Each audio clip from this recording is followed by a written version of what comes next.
नमस्कार, मैं हूं नौशाद आलम और आप देख रहे हैं city bulletin news. Bulletin news में आप सभी दर्शकों का करता हूं स्वागत। खबरों का दौर शुरू करने से पहले अपने दर्शकों को बता दें कि रामनगरी अयोध्या छठे दीपोत्सव के लिए पूरी तरीके से तैयार हो रही है। तैयारियां जोरों पर हैं। डॉक्टर राम मनोहर लोहिया अवध विश्वविद्यालय के तमाम वॉलंटियर्स और साथ ही साथ चीफ प्रॉक्टर जो कि नोडल अधिकारी भी हैं वो तैयारी कर रहे हैं। तस्वीरों में आप साफ देख सकते हैं कि ये राम पैड़ी का दृश्य है जहां पर दियों की संख्या लगातार बढ़ती जा रही है। माना जा रहा है कि 15 लाख का टारगेट था, लेकिन इस बार करीब 17 लाख दिए राम की नगरी अयोध्या में रोशन होंगे, जिससे राम की नगरी अयोध्या एक बार खुद भी। और अपने दर्शकों को एक चीज़ और बता दें कि इस बार छठे दीपोत्सव में जहां देश के प्रधानमंत्री नरेंद्र मोदी का आगमन हो रहा है और इसके लिए भी तैयारियां लगभग पूरी की जा रही हैं। सिटी बुलेटिन न्यूज़ के लिए मैं नौशाद आलम, अयोध्या से। राम की पैड़ी पर दीपक जलाए जाने की कवायद शुरू हो गई है। राम की पैड़ी पर आज 18 लाख से अधिक दीपक पहुंच गए। 3000 टीन तेल और रुई की बत्ती, कपूर और माचिस की भी आपूर्ति का काम आज पूरा हो गया। कल से राम की पैड़ी पर बिछाए जाएंगे दीपक और बता दें कि दीपक में 40 मिलीलीटर तेल आएगा ताकि 15 मिनट तक वह दीपक जल सके। 22,000 वॉलंटियर सुरक्षित ढंग से तेज गति से दीपोत्सव के लिए दीपों का प्रज्वलन करेंगे। बताया जा रहा है कि मोमबत्ती और लकड़ी से मिलाकर एक स्टिक बनाई गई है और 22 अक्टूबर को दीपक को बिछाने का काम किया जाएगा। पूरा 23 अक्टूबर को दीपक में बाती और तेल डाला जाएगा। अवध विश्वविद्यालय के चीफ प्रॉक्टर और दीपोत्सव के नोडल अधिकारी प्रोफेसर अजय प्रताप सिंह ने आज कहा कि दीप जलाने की तैयारी पूरी कर ली गई है। इस बीच में अयोध्या में आज प्रधानमंत्री के आगमन को लेकर के एसपीजी भी पहुंच गई और उसने राम की पैड़ी समेत अन्य स्थानों पर आज निरीक्षण किया। रामलला परिसर का भी निरीक्षण किया है। ये भी बता दें कि भारी संख्या में फोर्स भी अयोध्या पहुंच गई है और अब दीपोत्सव का आनंद सभी ले पाएंगे। नहीं, पूरी तैयारी आप देख लीजिए, आपके सामने है। घाटों पर दिए आ गए हैं, कल से बिछाना शुरू हो जाएगा। कल और परसों में एकदम अपडेट मिलेगा। केवल हमको 23 को दिया जलाना रहेगा। कितने दिए जलने हैं और इसके अलावा क्या क्या? दिए 17 लाख जलने हैं। 15 लाख के अबव का हमारा टारगेट है वर्ल्ड रिकॉर्ड बनाने का। प्रधानमंत्री के आगमन को लेकर विश्वविद्यालय के बच्चों द्वारा भी कोई कार्यक्रम? अरे कार्यक्रम क्या है, बच्चे तो इतने उत्साहित हैं कि वो क्या कर डालें। एकदम से जब से सुने हैं बच्चे विश्वविद्यालय के, हम बच्चे तो छोड़िए, हमारे यहाँ के टीचर उत्साहित हैं कि प्रधानमंत्री जी आ रहे हैं हम लोगों के कार्यक्रम में। और पूरा अयोध्या गर्वान्वित है, एक एक लोग गर्वान्वित हैं कि भाई ये अयोध्या में हो रहा है अंतर्राष्ट्रीय स्तर का कार्यक्रम। समाजवादी पार्टी के संस्थापक, संरक्षक और पूर्व मुख्यमंत्री स्वर्गीय मुलायम सिंह यादव को आज भावभीनी श्रद्धांजलि अर्पित की गई। शहर के हाईवे स्थित एक होटल में श्रद्धांजलि सभा का आयोजन किया गया, जिसमें समाजवादी पार्टी के कार्यकर्ताओं के अलावा पूर्व मुख्यमंत्री को श्रद्धांजलि देने के लिए विभिन्न राजनीतिक दलों के लोगों ने भी शिरकत की। कार्यक्रम में मौजूद भारतीय जनता पार्टी के सांसद लल्लू सिंह ने स्वर्गीय मुलायम सिंह यादव को श्रद्धांजलि अर्पित करते हुए उन्हें एक कर्मठ नेता करार दिया। सांसद श्री सिंह ने कहा कि मुलायम सिंह यादव ऐसे नेता थे जो दूसरे दल के नेताओं द्वारा किए गए बेहतरीन कार्यों की संसद में तारीफ किया करते थे। महापौर ऋषिकेश उपाध्याय ने उन्हें श्रद्धांजलि अर्पित करते हुए कहा कि स्वर्गीय मुलायम सिंह यादव दलगत राजनीति से काफी ऊपर थे। उन्होंने अपने मुख्यमंत्री काल में और रक्षा मंत्री रहते हुए जो काम किया उसे हमेशा याद किया जाएगा। भाजपा के महानगर अध्यक्ष अभिषेक मिश्रा ने भी उन्हें श्रद्धांजलि दी। कार्यक्रम में बड़ी संख्या में लोग पहुंचे थे और लोगों ने यहां पर स्वर्गीय मुलायम सिंह यादव को श्रद्धांजलि अर्पित की। कार्यक्रम के आयोजक पूर्व मंत्री तेज नारायण पांडे पवन ने इस मौके पर स्वर्गीय मुलायम सिंह यादव के चित्र पर माल्यार्पण कर उन्हें श्रद्धा सुमन अर्पित किया। श्रद्धांजलि सभा में उनके श्री चरणों में श्रद्धा सुमन अर्पित करने का हमको भी अवसर मिला। वो बहुत बड़े मन के और बहुत बड़े व्यक्तित्व थे। उनका इतना बड़ा व्यक्तित्व था जिसके कारण पूरे देश तो चाहे वह प्रधानमंत्री जी रहे हों, चाहे सभी प्रदेशों के मुख्यमंत्री रहे हों, सभी राजनीतिक दलों के नेता रहे हों, सब ने उनके न रहने पर शोक संवेदना व्यक्त किया और सब ने श्रद्धांजलि। हमें नेताजी का हमेशा ऋणी रहेंगे, ऐसी पार्टी और ऐसे परिवार का हमेशा ऋणी रहेंगे। नेताजी हमेशा लड़े हैं, नेताजी के लिए, हमारे किसानों के लिए, नौजवानों के लिए, और एक मसीहा के रूप में हमारी कौम नेताजी लड़े। हम लोग नेताजी के आदर्शों पर चलेंगे, नेताजी के बताए गए रास्ते पर चलकर गरीब किसान नौजवान की मदद करेंगे। यही नेताजी को सच्ची श्रद्धांजलि हमेशा याद रखेगी और यही हमारी। देखिए, उत्तर प्रदेश के कई बार मुख्यमंत्री रहे, देश के रक्षा मंत्री रहे और सबका साथ और सबको लेकर चलने वाले, सभी विचारों का सम्मान करने वाले।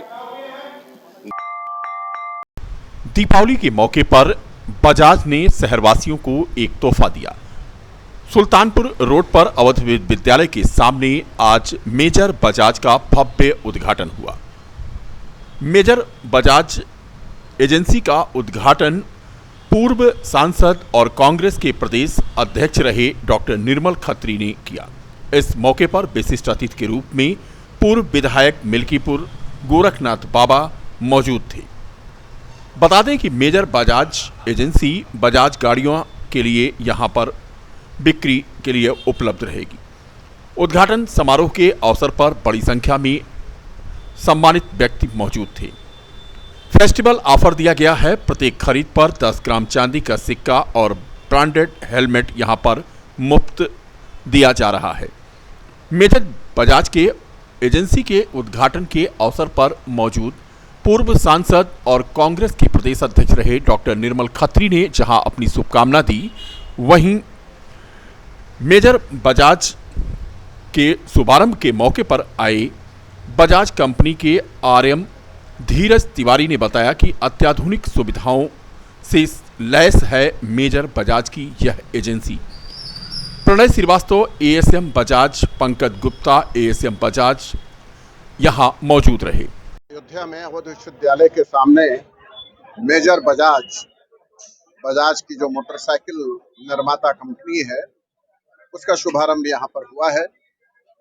बाबा गोरखनाथ जी विशिष्ट अतिथि के रूप में यहाँ पर मौजूद हैं और तमाम विभिन्न लोग समाज से जुड़े हुए यहाँ पर मौजूद हैं।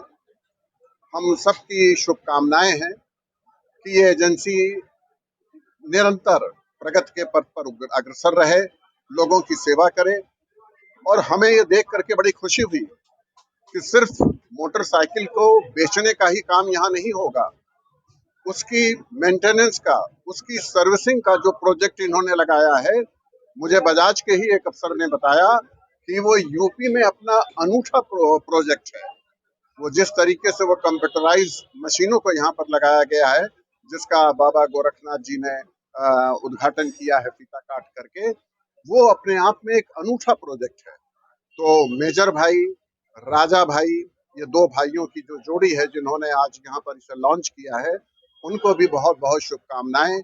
और फैजाबाद अयोध्या के लोगों को इससे निश्चित रूप से लाभ होगा, ऐसा मेरा मानना है। आपने बहुत ही अच्छी चीज पूछी, क्योंकि ये मोटरसाइकिल का विशेष शोरूम है, तो हमारा जो स्टार होता है वो हमारी परफॉर्मिंग मोटरसाइकिल्स होती है। और हमें पूरा यकीन है कि ग्राहक जब एक पसंद बनाता है तो उस मोटरसाइकिल को पसंद करता है, और उस समय स्कीम डायरेक्ट वो खरीदने नहीं आता। तो बजाज ऑटो इसी श्रेणी में अपने आप को मजबूती से प्रेजेंट करती है मार्केट में। और जहां तक स्कीम की बात करी तो मोटरसाइकिल से हट के कोई स्कीम नहीं। हमने प्लेटिना 100 सीसी पे हमारे पास 18 महीने की एक्स्ट्रा वारंटी है।